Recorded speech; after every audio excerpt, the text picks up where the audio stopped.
and we lived in Los Altos during the war. And she worked as a secretary in the PE department at Stanford. And then she put me in nursing school, which I hated for second and third grade. But at least I got home every weekend. I was in Palo Alto. The other kids during the war. You were in boarding school. Boarding school, not nursery school. Boarding school. Yeah. And but she was very adventurous, and she wanted to get away from her family in Kansas City, and so she had me stay with my grandparents for a year so she could save money, and she bought a one-way ticket for both of us to Europe, on a halfway promise of a job, with the Red Cross in Geneva, which didn't really materialize, even though we went to Geneva for a couple of weeks, and then we went down to southern France. But my aunt and uncle always bailed us out with money. They had to bail us out to get us home 2 years later. Mm-hmm. And we used to, I think I talked about this before once, yeah. Mm-hmm. in the hotels in Paris, and owing the money and all that. Mm-hmm. But that going to Europe, that was the first time in 1948 when I was 12, and I altogether have gone 36 times to Europe, which is 72, 72 trips across the Atlantic, 5 trips by ship, and the rest of them flying. Yeah. Betsy's gone 31 times to Europe. Amazing. Yeah. But why not?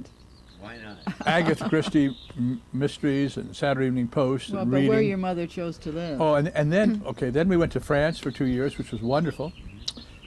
And Los Altos was a great place. Then all with orchards everywhere, and then we came back and moved to Sausalito, which was another wonderful place to live. So, and then we went back to France. She remarried, and we went back to France. So I lived in Los Altos, France, Sausalito, and France with my mother. Which was her second husband French?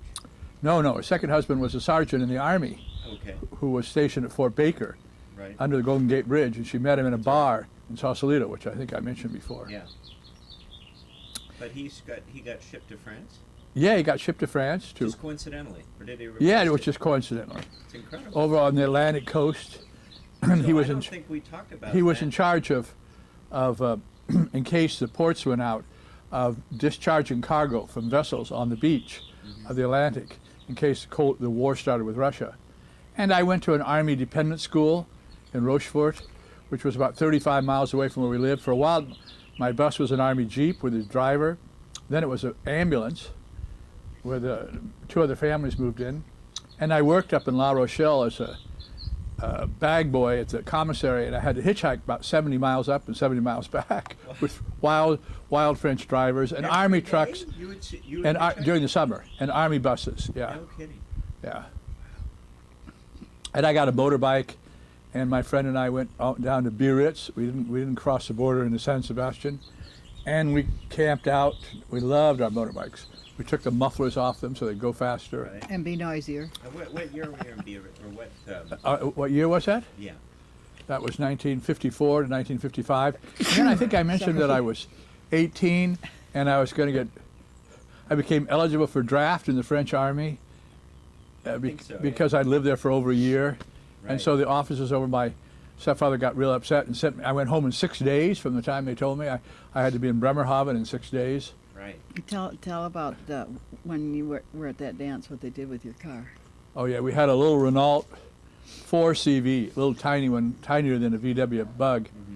And I went to my senior prom, and while I was at the dance, all the guys went out, picked it up and set it between 2 trees, so it would be impossible to move.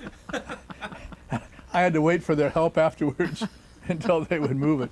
And I went to another dance earlier when we didn't even have a car, and a friend of my father's, a sergeant friend of my father's, took me 50, 60 kilometers up. We picked up my date, and he waited 3 or 4 hours. I remember he had a Morris Minor, and he drove the date home, and he drove me home just out of friendship with my stepfather, whose name, Quinn, I took because my real father was Yeomans, Y-O-U-M-A-N-S. Right. And he, of course, was very upset that we had changed the name and the children have the name Quinn. Right. My stepfather was Quinn from Utah. Well, we gave your dad the chance to change the name, if you remember, before Greg was born. Yeah. We said if he would get the work done before Greg was born, we would change to Yeomans. And he said he would do it, and he didn't get it done.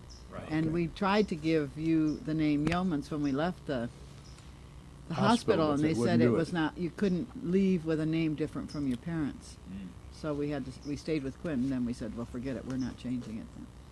And I have to change tape. Okay.